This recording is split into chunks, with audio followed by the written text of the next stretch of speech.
warahmatullahi wabarakatuh. Pertama-tama marilah kita panjatkan puji syukur kehadirat Allah Subhanahu wa taala atas rahmat yang diberikan kepada kita semua sehingga kita dapat melaksanakan aktivitas kita sehari-hari. Yang saya hormati Bapak Kepala Sekolah SMP 5 Tambun Selatan, Bapak Rija Sudrajat dan Ibu Feni Intana Wijaya selaku pengajar pelajaran pendidikan Pancasila dan kewarganegaraan dan teman-teman semua. Dalam kesempatan kali ini saya akan membawakan pidato dengan judul Bela Negara dengan Bapak Sri Sultan Hamengkubuwono IX sebagai inspirator saya. Pembelaan negara merupakan suatu kewajiban bagi seluruh warga negara. Oleh sebab itu, apakah kita juga sudah mulai melakukan bela negara kita sendiri? Banyak orang yang bersorak-sorai akan membela negaranya demi menciptakan kedamaian di negeri ini. Tapi apa yang terjadi? Sepertinya justru mereka sendiri yang ternyata banyak sekali yang melakukan perusakan terhadap negaranya sendiri. Contohnya, banyak tawuran terjadi. Apakah hasil dari tawuran tersebut baik dan menguntungkan bagi masyarakat sekitar? Tentunya tidak, bukan.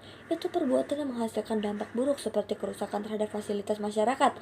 Seharusnya, aksi bela negara tidak hanya dilakukan dengan hanya bersorak-sorai, tapi juga harus dengan tindakan nyata, dimulai dari tindakan-tindakan kecil seperti melestarikan budaya Indonesia, belajar dengan rajin sebagai seorang pelajar yang baik, taat akan hukum dan aturan yang berlaku, meningkatkan rasa nasionalisme kita terhadap negara Indonesia.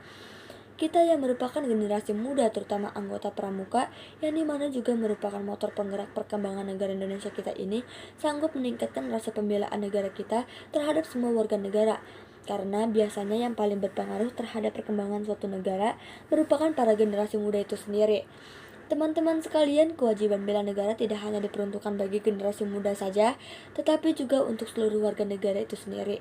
Oleh karenanya, kita generasi muda sebagai motor penggerak juga harus bisa mempengaruhi warga negara yang lainnya untuk terus meningkatkan rasa pembelaan negara mereka. Bangsa ini harus dicegah dari proses kebangkrutan nasional dengan merosotnya kedaulatan negara, dengan mulai melemahnya nilai-nilai Pancasila, bisa dari jaminan keamanan, kesejahteraan rakyat, dan maraknya korupsi.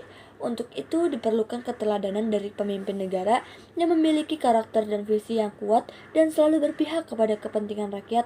Untuk itulah Pramuka hadir sebagai mesin pencetak kader dan pemimpin yang memiliki karakter dan visi yang kuat serta disiplin yang selalu berpihak kepada kepentingan rakyat dan ikut menjaga keberlangsungan kehidupan bernegara. Di perbukitan kering Imogiri, pohon-pohonnya terkesan bertahan dari ganasnya cuaca. Dalam konteks ini, kita barangkali juga seperti itu, mencoba menanamkan akar dalam-dalam ke masa lalu ketika membuka kenangan akan pribadi Sri Sultan Hamengkubuwono IX yang disemayamkan di makam Imogiri. Banyak orang sering menyebutnya sebagai seorang pemimpin negarawan, sosok demokrat berjiwa kerakyatan, pemimpin peneladan, kusuma bangsa, dan sebagainya. Embrio Pramuka berawal dari All Indonesian Jambore di Yogyakarta tahun 1941. Momen terbentuknya Panitia Kesatuan Kepanduan Indonesia, refleksi ini membawa pesan, kita harus memahami semangat kelahiran Pramuka sebagai kader Bhayangkara NKRI, guna mewujudkan moto perjuangannya, yaitu Satyaku Kudarmakan, Dharmaku Kubaktikan, sebuah pengabdian tanpa henti bagi bangsa, negara, dan masyarakat. Dalam napak tilas jejak-jejak sejarah beliau hendaknya disertai meresapi makna Dharmaning Pramuka yang terkandung dalam Kode Kehormatan Pramuka, yaitu Dasa Dharma, Dwi Dharma, dan Satya Dharma Pramuka. Secara resmi Gerakan Pramuka diperkenalkan pada tanggal 14 Agustus 1961 setelah Presiden Soekarno memberikan panji Gerakan Pramuka dengan keputusan Presiden RI nomor 448 tahun 1961. Istilah pramuka sendiri terinspirasi dari kata paramuka atau pasukan terdepan dalam perang. Kemudian dianjawantahkan menjadi muda prajakarana, yang berarti jiwa muda yang suka berkarya. Cerminan jati diri pramuka itu wajib menjadi pembawa ketenangan saat kerusuhan, pembawa kedamaian saat kekalutan, pembawa kegembiraan saat kesedihan, pembawa kepastian saat kebimbangan, dan menjadi penyelamat di tengah bahaya. Oleh sebab itu, di saat pandemi COVID-19 inilah semangat relawan itu harus dibuktikan dan dibaktikan.